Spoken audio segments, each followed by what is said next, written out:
Olá, galera! Desejo que todos estejam bem. Eu sou a professora Mayara e nessa videoaula a gente dá início à nossa unidade 3, que aborda as tensões e conflitos da Ásia. Nesse primeiro momento, nós vamos falar especificamente do conflito árabe-israelense e da questão da Palestina, e ao longo das aulas a gente vai discutindo as outras tensões, tá? Então, pega o seu livro, pega o seu material para que você possa acompanhar comigo. Unidade 3, tensões e conflitos da Ásia Central, tá? Bom, primeiro, o livro já começa aqui fazendo uma abordagem sobre o que é a Palestina, a região localizada ao sul do Líbano, está cercada pelo mar Mediterrâneo, a leste da Jordânia, da Síria, e a sudoeste do Egito.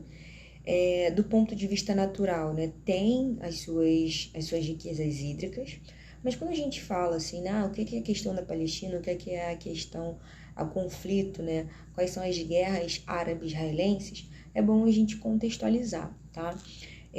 A origem dos conflitos árabe-israelenses, eles estão diretamente relacionados ao surgimento do sionismo.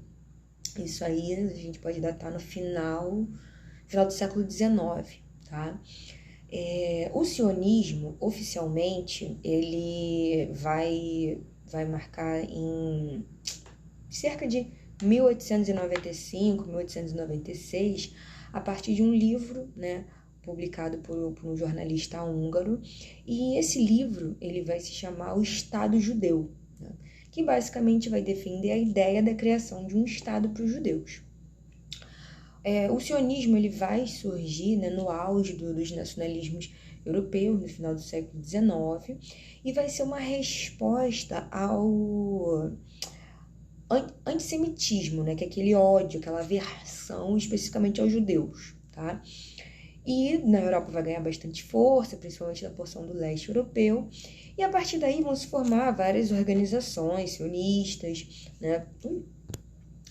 vão passar a defender politicamente a formação do Estado judeu, vão investigar a possibilidade para que o Estado, para que surja na Palestina. E aí, no começo do século XX, a Palestina ela era, na sua maioria, ocupada por muçulmanos e por árabes, e dentre também vai ter a porção lá da população, do total, vamos colocar aqui que cerca de 30% eram judeus. E o livro, já pegando aqui um pouquinho, ele aborda, a questão da Palestina envolve a questão dos judeus com os árabes islâmicos, é uma questão de reconhecimento, de reivindicação pelo território. Essa reivindicação vai se dar pelos judeus, que alegam o direito ao território quando foram expulsos pelos romanos. Depois aqui, o livro menciona a questão do movimento sionista, E aí, durante a Primeira Guerra, os ingleses, eles tinham prometido a criação do Estado judeu, para os sionistas, em 1917, e a partir daí, começa a Declaração de Balfour. Qual que é o porém disso, Os ingleses, eles tinham feito essa mesma promessa para os palestinos durante os anos da guerra. Então, aí a gente já vê o primeiro conflito. Os ingleses, eles apoiavam os árabes, na luta, apoiaram os árabes na luta contra os otomanos. E depois da guerra, a ideia da formação do Estado judeu na Palestina também vai ser apoiado pelas ligas nacionais. Isso vai gerar uma insatisfação e vai reforçar a questão do nacionalismo europeu, tá? Aí a gente, trazendo para o século XX, durante a década de 30, vai existir uma série de fatores que vão reforçar a questão da imigração dos judeus para a Palestina. E aí essas organizações sionistas, por exemplo, elas vão contar com o apoio dos britânicos, que vão até estabelecer um núcleo de colonização judaica na Palestina e tudo mais. Quando a gente chega, a crise de 29 vai ter um fator, porque assim, além da crise de 29, que afeta economicamente Estados Unidos e muitos países envolvidos, também vai ter um fortalecimento dos movimentos fascistas na Europa. E isso, mais uma vez, vai registrar o crescimento muito forte desse preconceito aos judeus. Na medida que essa presença judaica, né, vai aumentando na Palestina, aí as rivalidades vão crescendo e vão gerar, né, várias organizações em prol de movimentos nacionalistas dos árabes, né, vai ter a formação de milícias e tudo mais, tá? Aqui, né, o texto do livro, né, vem falando, né, diante do cenário, a organização da ONU em 47, né, nesse período que a gente vai falar agora um pouquinho depois da Guerra Fria, vai estabelecer a divisão da Palestina no Estado judeu e no Estado árabe. Mas qual que é a questão? Depois da Segunda Guerra, né, por causa do Holocausto na Europa, a presença de judeus na Palestina vai aumentar consideravelmente. Em 45, né, os judeus eram cerca de, são dados de 80 mil, se não me falha a memória, e vai crescer para mais de 1 milhão. Nesse momento, vai haver, né, o fim do domínio britânico na Palestina e a resolução da disputa entre árabes e judeus vai ser entregue à ONU, quando tem essa divisão, tá? Só que essa divisão ela não foi igualitária. Os judeus ficam com a parte maior do território e, consequentemente, isso vai desagradar os árabes. E, para piorar a situação, em 48, o Estado de Israel é fundado. O que acontece com isso, tá? A questão da Palestina, com a questão da Palestina entregue à ONU, tem a criação do Estado de Israel, né, que é levado à Assembleia Geral, votada e tudo mais. Tem a determinação, né, dividida entre os judeus e árabes, só que a cidade de Jerusalém ela vai ser colocada sob um controle internacional e já vai ter esse problema no qual os judeus ficam com a maior parte e os palestinos, né, não se agradam com isso, tá? A solução, né, que encontrada pela ONU não vai ser aceita assim, pelas nações árabes, obviamente, vai aumentar as tensões na região e o contexto só piora. Aí, né, aqui tem um mapa mostrando, né, essa questão da divisão da Palestina e aí geram os primeiros conflitos, tá? A Primeira Guerra ela vai ser iniciada após a proclamação do Estado de Israel, que é conhecida, né, a Primeira Guerra Árabe-Israelense. Esse conflito ele vai se estender, né, ele começa, né, no início de 49, aí tem forças do Egito, da Síria, o Iraque, além das forças palestinas contra Israel. Esses ataques eles vão iniciar com bombardeio a Tel Aviv, que é a capital de Israel, além, né, de diversos, de outros ataques terroristas, né, pelo exército árabe. Só que qual é a questão? Vai haver, né, uma grande diferença entre os dois treinamentos e, obviamente, o melhor preparo nesse sentido de confronto são dos israelenses, que vão ter uma vantagem, né, sobre isso, né?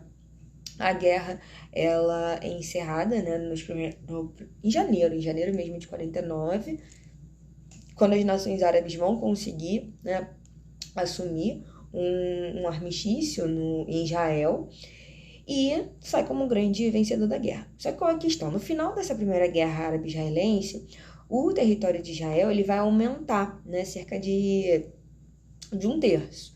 E com esse aumento, né, os israelenses passam a ter cerca de quase 80%, né, do território da Palestina. Isso já gera um outro conflito. A grande consequência dessa guerra, né, foi acolhida, né, pelos palestinos, que aí vem as questões. Além da perda de território, muitos palestinos vão se refugiar em outros territórios, vai ficar conhecido, né, isso tudo, né, como eles chamam de Nakba, né? Não sei se é Nakba ou Nakba, né, que é a tradução de tragédia em árabe. E o Estado de Israel, né, até hoje, ele não permite o retorno desses refugiados para os antigos territórios. Então, só aí a gente já percebe um grande problema, tá? Depois desse conflito, outras guerras vão ser travadas. Aí a gente tem, por exemplo, em 56 tem a Guerra de Suez, vou falar um pouquinho mais pra frente, tem a Guerra dos 6 Dias e a Guerra do Kippur, tá? Depois dessa primeira guerra, essa relação, né, entre Israel e os países árabes que já eram tensas, já era tensa, vai ficar mais tensa ainda. Na década de 50, o Egito vai ser governado pelo Nasser, né? E ele vai ter, né, um governo, né, muito nacionalista, extremamente nacionalista. 6 anos depois, né, o governo egípcio ele vai anunciar a nacionalização do Canal de Suez. O Canal de Suez é aquele que liga o Mar Vermelho ao Mar Mediterrâneo. E aí que está o problema. Obviamente, isso vai desagradar, né, franceses, britânicos, porque eles possuíam interesse nesse canal. E aí vem todo o contexto, porque assim, tinha uma aliança da França com o Reino Unido, né? Não, na verdade é a aliança da França e do Reino Unido com Israel, né? Vai ser realizada. Esses 3 países juntos vão reorganizar um plano de ataque aos egípcios, né? E aí, quando a península de Sinai vai ser atacada, e aí inicia a Guerra de Suez. Tem esse nome por causa do Canal de Suez, né? E começam, né? Por exemplo, os israelenses vão ocupar, né, a faixa de Gaza, tem todo o enfraquecimento não, tem toda uma problemática, né, entre os Estados Unidos e a União Soviética. Ambos já vinham, né, já haviam interesses, né, nessas questões.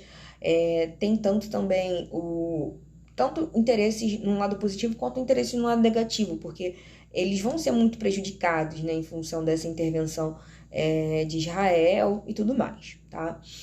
Aí o que acontece? Depois, tá, da Guerra de Suez, cerca de 10 anos depois, a relação dos árabes com os israelenses ainda era muito tensa, tá? E aí é interessante a gente fazer um marco. Eu disse que a Guerra de Suez ela vai acontecer em 56, tá? Então, 10 anos depois, essa situação ainda fica bem tensa. É nesse contexto que vai surgir, né, os grupos de resistência palestina. Tem tanto o OLP, né, que é a Organização para a Libertação da Palestina, e tem Al-Fatah, tá? O Al-Fatah, ele vai surgir, né, a partir de diversas determinações de táticas de guerra, e vai promover diversos ataques a Israel, né? Vão instalar bases na Síria e vai ser uma questão bem complexa em relação a isso. Em virtude, né, do apoio do governo sírio ao Al-Fatah, Israel vai responder com ataques, né? São 6 aviões sírios. Esses 6 aviões eles foram derrubados por Israel enquanto fazia, né, o voo nos arredores assim, da região de Damasco. O ataque, né, de Israel, ele vai, né, gerar mais tensões entre as nações árabes, que vão ficar pressionando o Egito para ter o controle, né, de Israel e tudo mais. Aí a gente só tá percebendo, né, como gera uma sucessão de conflitos, tá? O Egito, né, vai dar início a diversas ações militares contra Israel, vai ser acompanhado, né, pela Jordânia, pela Síria e tudo mais. Os egípcios vão enviar tropas, né, que depois vão expulsar a tropa da ONU. E aí a gente tem um segundo contexto. Por quê? Em função disso, né, o exército de Israel vai dar início à Guerra dos 6 Dias, que é o segundo marco. O primeiro foi a Guerra de Suez, o segundo são a Guerra dos 6 Dias.